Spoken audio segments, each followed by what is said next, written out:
Um, so it's been about a week since I was fixing the back. I'll show it to you right now because I have a whole slew of other problems right now that I'll tell you about. It's been really hard. It's not been a good week. So I had this problem. Me and my friend dug out all underneath the house to make sure that I literally don't know where all this dirt came from. I said it before, but it's been a week and I still don't know where it all came from. But anyway, we dug out all of that dirt and then those couple pieces of insulation and just fixed everything under there. So now that's good. And theoretically, I would only have to replace put those boards back up because we looked at the sheathing and it's like really not that wet. So we've been letting it dry. So I just have to put those boards back. I was working on my bathroom and just putting so it's really just my tool shed lately because it's unfinished. So I was like, okay, I'm gonna put the furniture that I want in the bathroom and then I need to figure out what I'm gonna do with all my tools and building materials and stuff. And then randomly on Monday, I don't even know what made me do it and I have no idea. My mom says it's divine intervention. I randomly just went into the loft and pulled down some trim in there, right above my bed, and pulled out some of the insulation, and I was looking behind it and it's all moldy. So it's a really hard situation to describe. So when I built a house, naturally on the foundation, it's not a foundation, but on the, I can't think of the word right now, on the framing, the way that the frame comes down, the A-frame part, the joists or rafters or whatever you want to call them, they naturally overhang just a little bit, and that left a gap. And I was originally going to do rigid foam board on the exterior and have the interior exposed beams and exposed, I wanted a barn board look, and I couldn't afford barn boards or individual boards because they're $7 a piece. So instead I bought T111 and I used it face down as my roof deck. So I'll show it to you right now. So this is what it originally looked like and what I wanted it to look like. And it's all moldy. And it's moldy because that's the gap that should be there if I was going to do insulation inside. There's two ways you can do your roof, and you can have it vented or unvented. And so originally I wanted unvented the foam board. I wanted foam board insulation on the exterior of the roof. So the gap in the floor I would have had to close, and then I would have had to just make sure that everything was really buttoned up. And then winter was coming way too fast and I wanted to make sure I had a roof on it before it was snowing and stuff.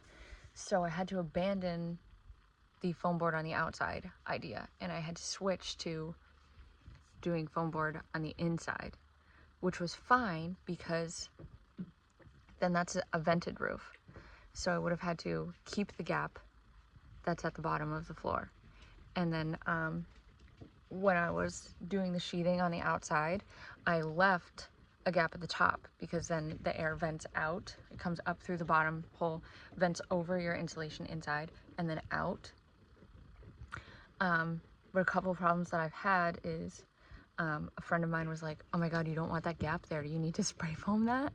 So then I spray foamed it closed, closing off the air gap. And then on top of that, I'll show you inside again. So on top of having spray foamed that closed, then I have these cross beams that are notched into my rafters at 4 feet and then again at 8 feet.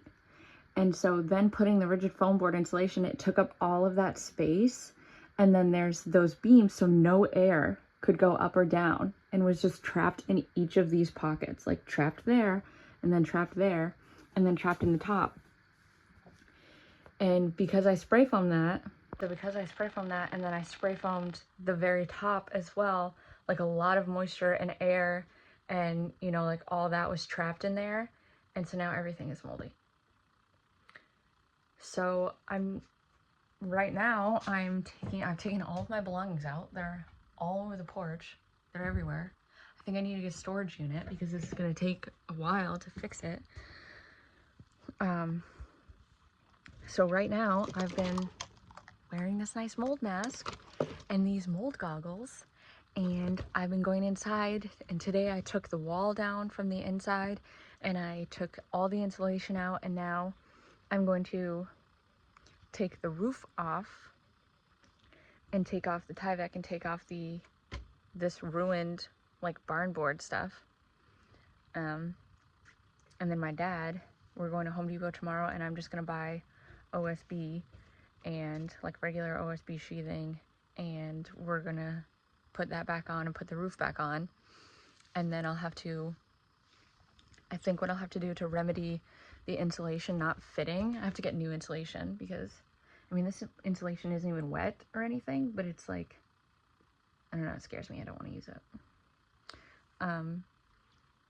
I think what I have to do is buy some like 2x2s so that I can attach them, run them on this edge, so that then it brings this beam out farther, so that then there will be an air gap between the insulation and that beam.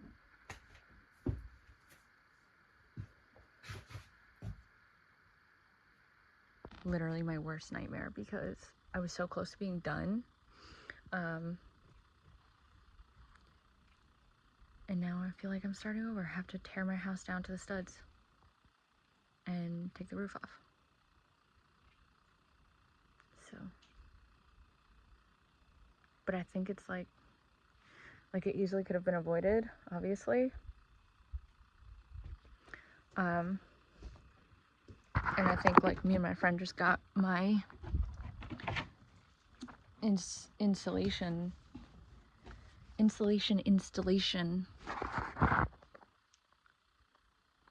I don't know, ideas confused or something. I'm not sure what happened there, but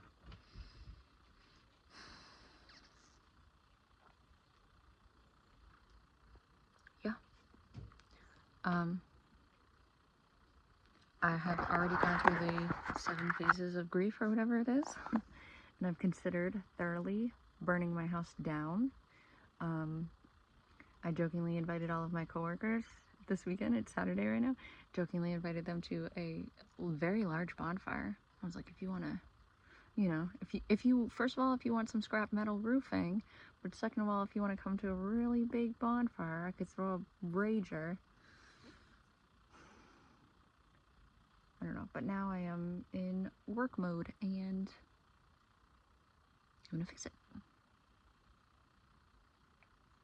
Just really sucks because I just don't want to go. It's already August, the end of August, and I just don't want to end up being into the winter again in an unfinished house. So that kind of sucks. But it's also good that I found it. Divine intervention told me to look for it, and then I found it, and now I can fix it before it was really bad or really gross. It's actually not as bad as I thought. I think the very eave of the roof where I went looking and found it is the worst spot because it's the roof is open because I ended up building it to have that ridge vent up there. So there's about 2 inches where the sheathing doesn't meet the ridge beam, and that's for the air to come out. But the insulation is spray foamed basically right to that gap. So, and like the gap up there is like closed with spray foam around it. So like moisture can come, or like humid air can come in and kind of go down inside. So I think that kind of like made a lot more mold come on that very top part versus the rest of the house, because the rest it's not bad. It's definitely bad where those horizontal beams go across, because you can see like moisture tried to rise and fall and like was trapped in there. So like in like right on the bottoms or on the very tops of those horizontal beams, there's like a lot of mold. But then like throughout the whole thing there isn't. So you can tell that moisture was just like trapped and trying to rise and fall in those like 4 and 8 foot pockets. So, and it's awful because last weekend when my friend was here, he got me the nicest housewarming present. And because I've been talking about upgrading my solar, and so I had just ordered more solar panels, so I have 7 now instead of 3. Which, like, if you think that's not a lot, it's really not. I don't use very much electricity. I run a fan and like I charge my phone and have like 1 light. Like, my house is so small. So but I want to be able to run a refrigerator, and my house is, I've been in the process of wiring it, like actually wiring it, because right now I just run a extension cord off the inverter. So I've been in the process of actually like hardwiring my house, and so I want to have more power available, so like you can always walk up to a light switch and turn the lights on and they'll work. So he bought me a huge solar battery, like one that's 2 times as big as what I have right now, which is crazy. And now it's like I can't even use it. I have much work to do before.